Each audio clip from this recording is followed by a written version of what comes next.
and welcome back to Visual Voices. We're on episode 10 now, and we're joined with Olivia. Do you want to say hey? Hey! Hello! So we're so excited to have you on because you were the year above me, and you're graduated, you're in the real world. Well, you're still in education, so what have you been up to since you left? So I'm doing my master's currently.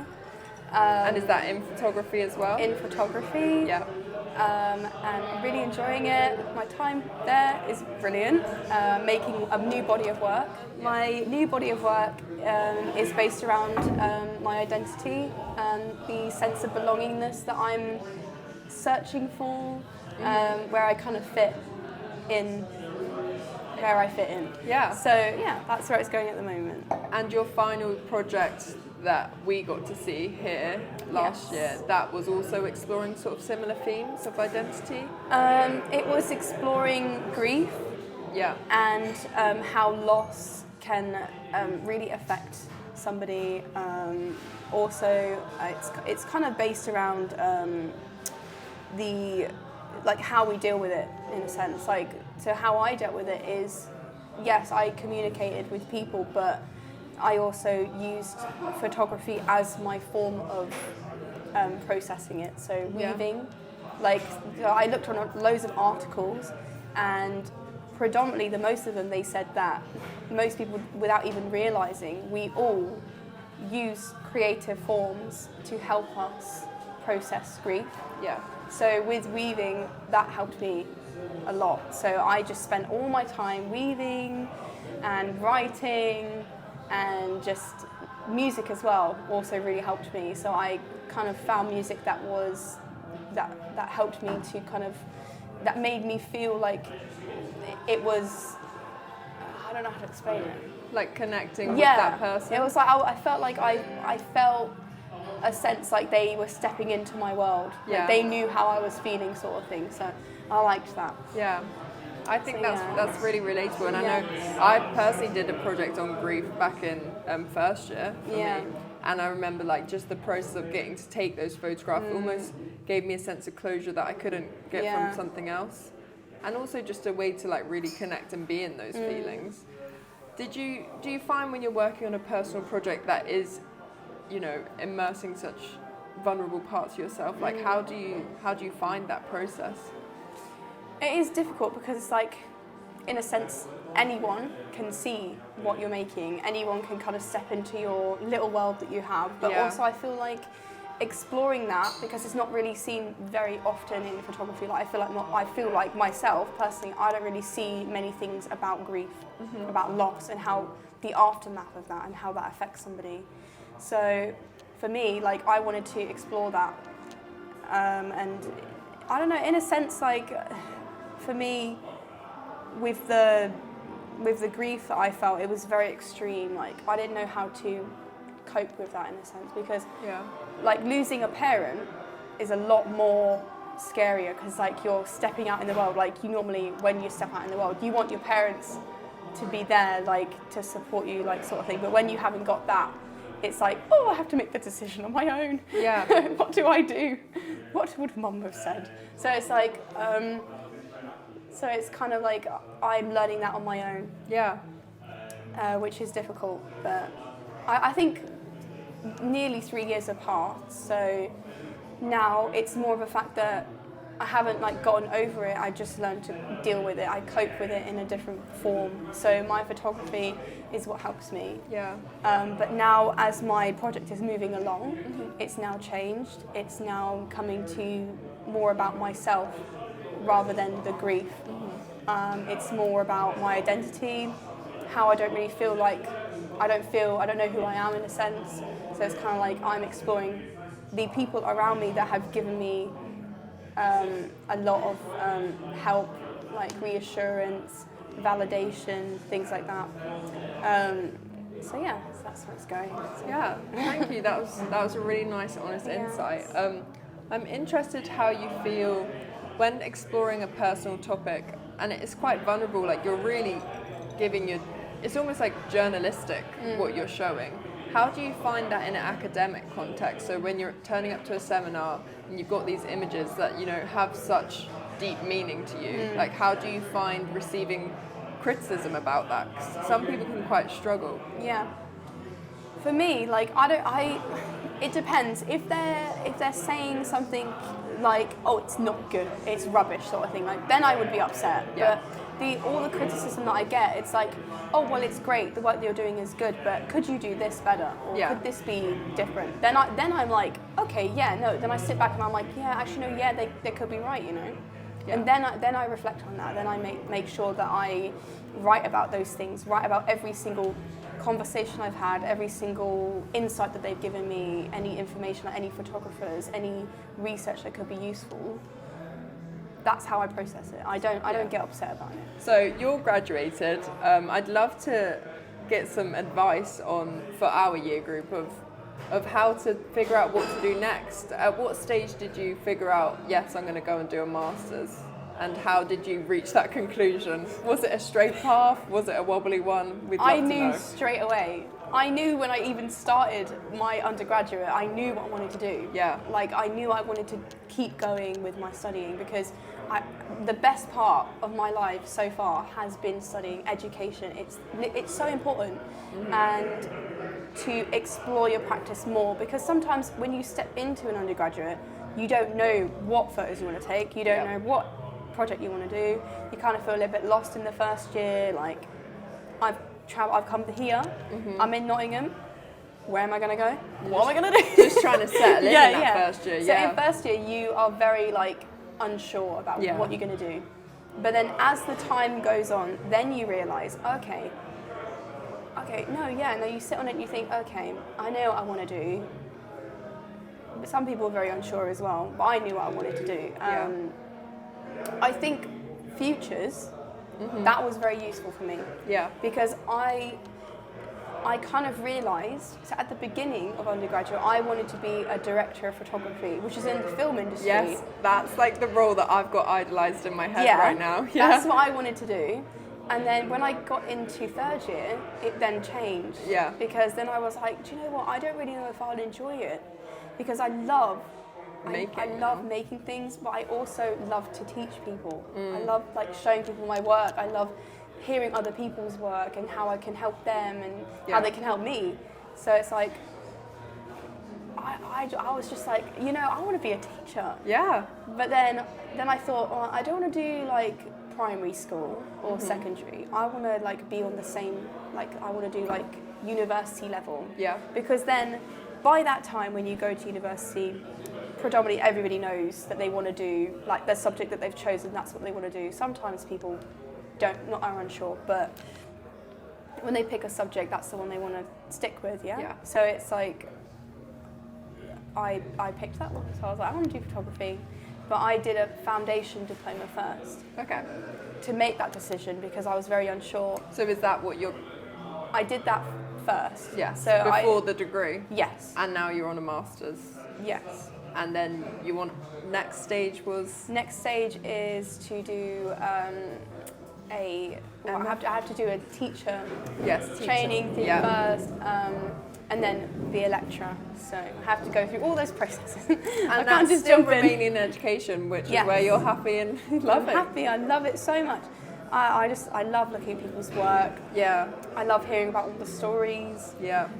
My project has like a significant meaning. Like it's very meaningful, and it does take a lot to kind of put yourself in that vulnerable situation. It does. And to give your like kind of story out there, because sometimes it's scary. Like sometimes you might not get the reaction that you want, but so far the reactions have been good. Like I've been happy with what people have been saying. It is scary giving so much of yourself to work, and I know this year for me, I'm doing a project that's like the most vulnerable I've ever been in my work, and I'm just trying to figure out, where do I draw the line? At what point do I say, no, I need to keep this part of myself for myself? Because you know, when it's getting to a stage, I'm thinking, I've not had these conversations with my anyone. Closest people. I don't know if I can put this in a gallery and then and then show and then it they to come the world. and look. Yeah. Do you have any advice for sort of figuring out your own boundaries of how much of yourself to give? Is it a comfortability thing? Is it take that risk? I think for me, like, I'm not really worried about what people know about me, because it's not untrue, if that makes sense. Yeah. Like, it's like everything that I say has either happened or something I've experienced, you know. So for me, like, I feel like it is scary to give your vulnerable side, but it's also nice to see the reactions of people, because sometimes people can be really sweet and they can be like, you know, just really nice with their responses. Yeah. And it's nice to get like in my graduation show, so many people came up to me and said that they loved my work, and that meant so much to me, because I'd literally poured all of my heart, everything into these 3 massive woven pieces that took me months to make. Yeah. For then to somebody to come up to me and say, you know, that was just such an emotional piece of work that I saw. Then I was like, oh, that's so nice to hear. Because, you know, some people, they might not say anything. Sometimes they don't know what to say. But to have people come up and say, you know, your work is so beautiful. And I was like, oh, thank you. But I've stepped away from the weaving. Yes. I normally stay in that kind of area because I'm like, oh, I love weaving so much. It's so therapeutic. Yeah. Now I'm like, you know, I'm going to step out of my comfort zone. Ooh. I'm going to do something different. And now I'm just doing so many different things, so many different, like, I'm doing cyanotypes, I'm doing studio photo shoots, which I don't normally do studio. I normally do it in location. Getting outside your comfort zone. And I love that. Yeah, so normally most of my photos are like taken in the moment, in a sense. Like, it's like if I find something that I feel, yeah, this is meaningful, like this has something special about it, then I snap that. Yeah. Or sometimes I'll dig deep into my archives, all of the photos that I used to take, and then I will make a project out of that if I think there are pieces that can go together, sort of thing. But I can show you my work. I'd love to see if you that. want. So here's a recent picture that I took just outside of our house, and this was kind of like the connection that I have with my mother-in-law. Who is sat with us right now. She's laughing. Yeah. Gorgeous. So I'm very happy with this photo. Like, it's, you know, like, I feel like it has so much meaning to it. Yeah. Not just because not that we're just sat there and we're just looking at the camera. There's more to it than that. Like when my mum passed away, my mother-in-law was always there for me, and she still is now. To this day, always there for me when I need her. Yeah. Even taking me to go in the car, to take me to trips in the car. And she's always supported me through everything, and she gives me a sense of belonging. Like, I feel like I belong in the family. Like, yeah. They've really like welcomed me into the family. I feel like it's just, I'm there, I'm here. It's just, I love that. Like, yeah. I feel like I'm myself again. Like, when I was a kid, like, it was very like different. Like, I wasn't happy. Mm-hmm. So now I'm happy. You feel like you found your spark again. Now I'm happy. And I think that's beautiful that you're getting to explore that through your work as well. Yes. Yeah. Gorgeous. Thank you. And yeah, you both look amazing. Thanks. Well, these clothing, like, we wear this all the time. We go to the Gurdwara. We do Simran, you know, and it's just nice to kind of get in touch with the spiritual side of me. Yeah. Because in my family, when I was growing up, we weren't religious at all. It wasn't even spoken of in the house. And then as soon as I met my partner, like, then it just all kind of religious. It was very like in the house. World, yeah. So we spoke about like Sikhism, and I really wanted to go to the Gurdwara. I was like, oh, can you take me to the Gurdwara? I've never been there. I always wanted to go. Yeah. And as soon as we went there, we drove there, and as I saw it, I just thought, oh my God, it's so beautiful. Yeah. Like, it's just, the sun was shining on it, and it was just so, like, it was like a dream. It was so pretty, like, and I just loved it. And when I got in there, everyone was like praying and having langar, which is food. Everyone sat in the hall having food, and it was just so beautiful. And do you feel that getting opened into this like this new religion for you, has that given you a great sense of belonging that you've been searching for? Yeah, absolutely, because obviously, as I said before, like religion wasn't a thing in my family and it wasn't spoken of. I feel like maybe that's the kind of key that's been missing, the religious side, because my mum was very against religion. Okay. It was not spoken of. Yeah. And then, so everything just kind of changed for me. So you've got a very interesting perspective to come at this subject to explore your work from. Yeah, amazing. I think one final question I'd love to ask is do you have any, key advice for, say, students who are looking at going and studying a creative degree, or just doing photography in general? Like, do you have any wisdom to impart onto them? I think at the time when I started my first year, it was during COVID. Yeah. So for me, I was very isolated from everybody. I never got to go anywhere. I was stuck inside. I never got to meet anybody from the course. So it was very lonely. Mm-hmm. So I didn't really work that hard in my first year. I was not very motivated to do anything. Yeah. But then as I got into the second year, COVID kind of started to go down a little bit. It was going a little bit lower. And then I started to meet everybody, and then my motivation went back again because I started seeing everyone's work, I started seeing new people, and I was like, oh, I love this, I love the atmosphere. Yeah. So what I would say is work hard. If you really, really want to do something and you're so inspired by the work that you see, the photographers, even if that's older photographers, contemporary photographers, anything, if you're really inspired, just make work. Mm-hmm. Make anything you want, even if it's just snap. Anything, if you're going outside and just taking a photo, it could mean something eventually. Yeah. It might not mean anything now, but it might mean something. Yeah, and you might just need a few more years of perspective to look back and see what that means. Yeah. I would say my advice would be just work hard. That's all you have to do.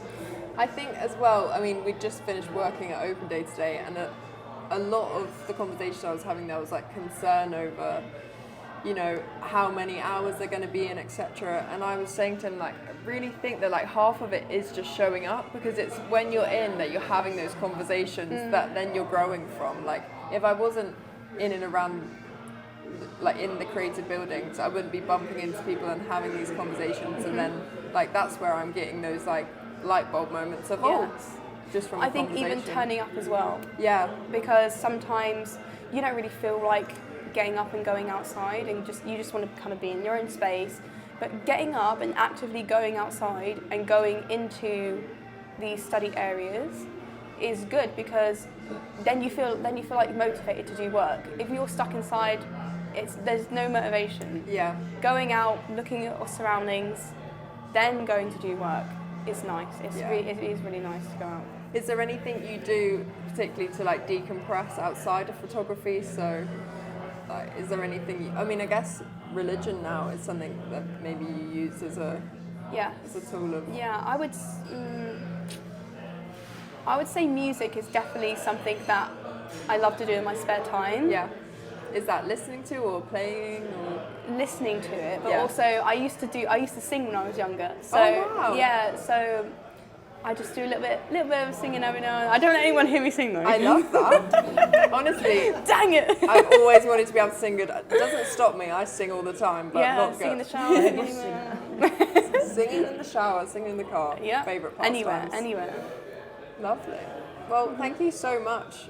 This has been really good insight and a great conversation, and I can't wait to see more of your work. We'll tag you so that our viewers can check you out. Yeah. Because you're really working on some special stuff. Yes. Thanks for coming. Thank you.